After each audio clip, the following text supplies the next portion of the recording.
about those others over there some more, because throughout this conversation, you've been talking about the BRICS nations. Yeah.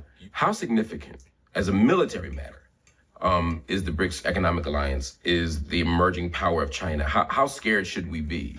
It's fundamentally very different. Let me explain. Economically, the game is over.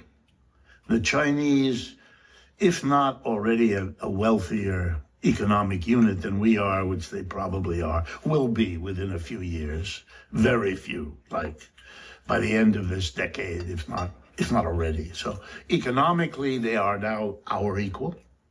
But remember, they're our equal. They're going up. We're going down. We're equal, but the trajectory is unmistakable across the board. Right? And so politically, it comes right after that. If you're that powerful economically, if you're the place that the whole world goes to cut a deal because you get a better deal than you can get from Washington or London, which is now most of the time the case. That's why if you look at the biggest harbor being built in Africa, it's being built by the Chinese. If you look at the new railroads going across parts of Latin America, it's built by the Chinese. You know, on and on and on. You know, the Panama Canal, why does he want to take it? Well, the United States is the number one country using the Panama Canal. China's number two. China has built all these buildings to handle their shipping. You know, it's everywhere. And once you start looking, you see it everywhere. But militarily, there's none of that. Americans have to understand, even if you don't agree with me, try to understand how the rest of the world looks at it. The United States maintains 750 military bases around the world. China doesn't have any.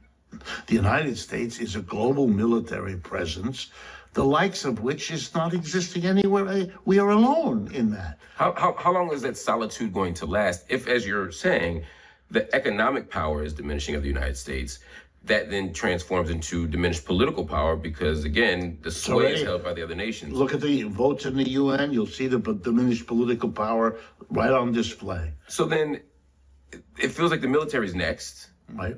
How scared should we be? Well, I put it this way. I think you're at a crossroads now. Either you decide to stay with what you're doing, in which case you're right.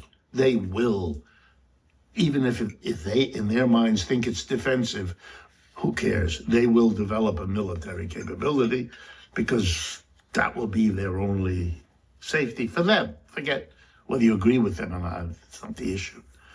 But there's an alternative. The alternative is you sit down and you say to your adversary, we both got to live on this planet. Can we work out a deal where we give each other the room to function, to live? Because if we threaten each other, what's the end game of this? We spend a fortune fighting. If we ever slip and make a nuclear war, it's over anyway. So that's a dead end. Why don't we try that? It's a better shot. Right now, we're still in a moment of shock and disbelief as a global community about the last White House meeting between Trump, his Vice President J.D. Vance, and Ukrainian President Vladimir Zelensky at the Oval Office last week.